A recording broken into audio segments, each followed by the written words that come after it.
जय श्री हरि विष्णु। आखिर क्यों दैत्य, दानव और राक्षस भगवान विष्णु जी से घृणा करते थे? क्या कारण था कि वे जगत पालक भगवान विष्णु की उपासना नहीं करते थे? क्यों वे सदा ब्रह्मा जी अथवा भगवान शिव की ही कठोर तपस्या करते थे? आखिर क्यों वे भगवान विष्णु को अपना सबसे बड़ा शत्रु मानते थे और भगवान शिव को नहीं? इन सब का उत्तर जानने के लिए इस वीडियो को अंत तक अवश्य देखें। भगवान और दानव का संबंध आंतरिक संघर्ष, सकारात्मकता और नकारात्मकता तथा अच्छाई और बुराई के बीच का एक जटिल संबंध है, जो पौराणिक कथाओं में देवताओं और राक्षसों के बीच के संघर्ष के रूप में दर्शाया गया है। यह संघर्ष केवल बाहरी न होकर व्यक्ति के भीतर भी चलता है, जहाँ उसकी सकारात्मक भावनाएं देवता और नकारात्मक भावनाएं दानव निरंतर एक दूसरे से टकराती रहती हैं। यह संबंध पौराणिक और आध्यात्मिक दोनों स्तरों पर है। पौराणिक कथाओं में वे एक ही वंश के दो भिन्न गुटों के रूप में संघर्ष करते हैं, जबकि आध्यात्मिकता में यह मन के भीतर चलने वाली अच्छाई और बुराई के बीच की लड़ाई है। ऋषि कश्यप, जो स्वयं ब्रह्मा जी के मानस पुत्र थे, 3 महान वंशों के जनक बने, देव, दैत्य और दानव। महर्षि कश्यप की पत्नी अदिति से देवताओं का जन्म हुआ। इनमें इंद्र और भगवान विष्णु स्वयं सम्मिलित हैं। भगवान विष्णु यहाँ वान रूप में अवतरित हुए थे। वहीं कश्यप जी की अन्य पत्नियां दत्ते और धनु दैत्य और दानवों की जननी बनी। इस प्रकार देवता असुर एक ही कुल के सौतेले भ्राता हुए। यह संघर्ष केवल धर्म और अधर्म का नहीं, बल्कि एक ही वंश की 2 धाराओं के बीच का विचारत युद्ध था। अस्त्रों ने प्राचीन काल से ही भगवान विष्णु को अपना सबसे बड़ा शत्रु माना है। वे उन्हें अपने कुल के विनाशक के रूप में देखते थे। हरिवंश पुराण में काल नेमी के वचन इस वैर को स्पष्ट दिखाते हैं। वह कहता है कि आदिकाल से, हमारे दानव पूर्वजों के समय से ही यह विष्णु हमारा शत्रु रहा है। मधुकैटभ से लेकर अब तक जब हमारा उससे संघर्ष हुआ, हमें कभी शांति नहीं मिली। इसने असंख्य दानवों का संहार किया, हमारे स्त्रियों और बालकों तक को दुख पहुंचाया। देवताओं का यह रक्षक हमारे विनाश का कारण है। हिरण्यकश्यप का वध भी इसी के क्रोध का परिणाम था। देवता इसकी छाया में छिपकर यज्ञों के फल का उपभोग करते थे, और जो भी देवताओं से द्वेष करता है, उसके विनाश का कारण यही विष्णु बनता है। फिर भी सब असुर एक समान नहीं थे। प्रहलाद और बलि जैसे कुछ दानवों ने विष्णु भक्ति का मार्ग अपनाया। यहाँ तक कि देवराज इंद्र के मुख्य शत्रु वृत्रासुर भी भगवान विष्णु के भक्त थे। वृत्रासुर, जिन्होंने विष्णु जी की कृपा से संपूर्ण जग पर अधिकार पाया, अंततः देवराज इंद्र के वज्र से मारे जाने पर वैकुंठ धाम को प्राप्त हुए।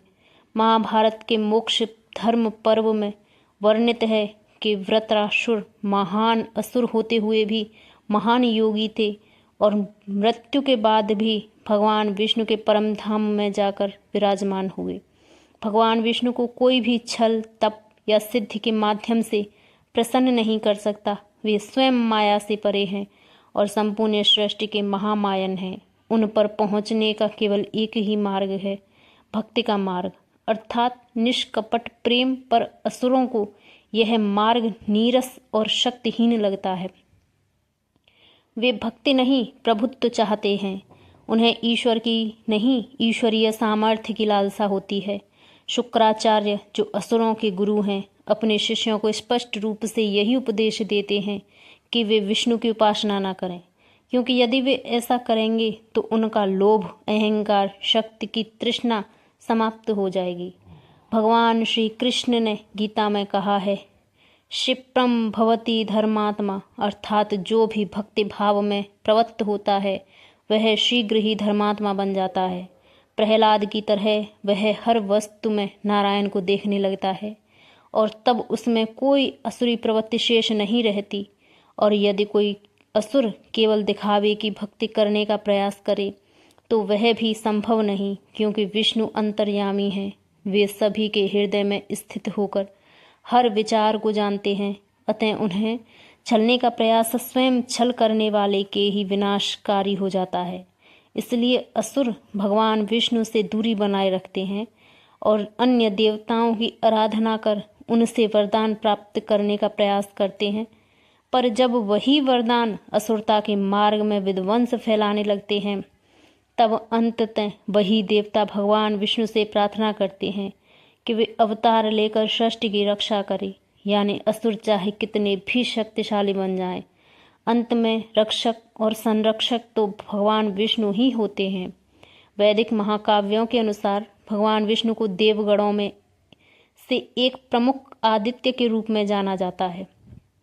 उस समय संपूर्ण सृष्टि पर अधिकार परमपिता ब्रह्मा जी का था और कश्यप ऋषि दोनों पक्षों के पितामह माने जाते थे। देवता और असुर दोनों ही ब्रह्मा जी की आराधना करते थे, क्योंकि वरदान और शक्ति का मूल वही थे। जो भी कठोर तप करता, ब्रह्मा जी उसे वरदान प्रदान करते, चाहे देव हो या असुर। इसलिए असुरों की तपस्या का प्रथम लक्ष्य सदैव ब्रह्मा जी रहे। हिरण्याक्ष, हिरण्यकश्यप, रावण, इंद्रजीत, इन सभी ने मुख्य रूप से ब्रह्मा जी की ही तपस्या की। क्यों? क्योंकि वे जानते थे भगवान विष्णु पालन करता है, जो सृष्टि की व्यवस्था और धर्म के रक्षक हैं। उनसे वरदान मांगना मानो अपनी शक्ति को सीमित करना था, क्योंकि भगवान विष्णु कभी भी ऐसी शक्ति नहीं देते जो त्रिरथ अर्थात सृष्टि के शाश्वत नियम को तोड़ दे। यहीं से आरंभ हुआ असुरों और भगवान विष्णु के बीच का अविनाशी बैर। भगवान विष्णु संतुलन और धर्म के प्रतीक हैं।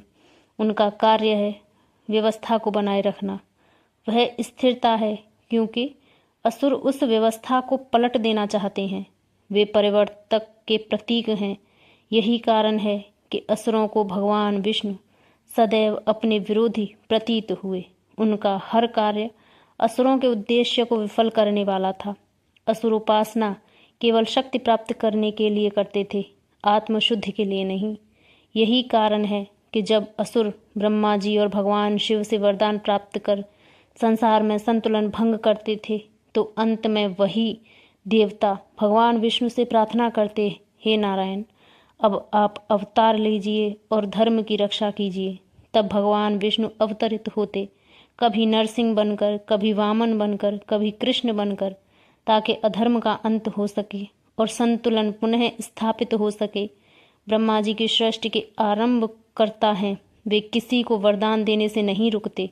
भगवान शिव देव या असुर सभी को समान रूप से स्वीकारते हैं, परंतु विष्णु वे धर्म के रक्षक हैं। उनकी शरण में वही पहुंचता है जो अपने भीतर से अहंकार और स्वार्थ को त्याग देता है। जय श्री हरि।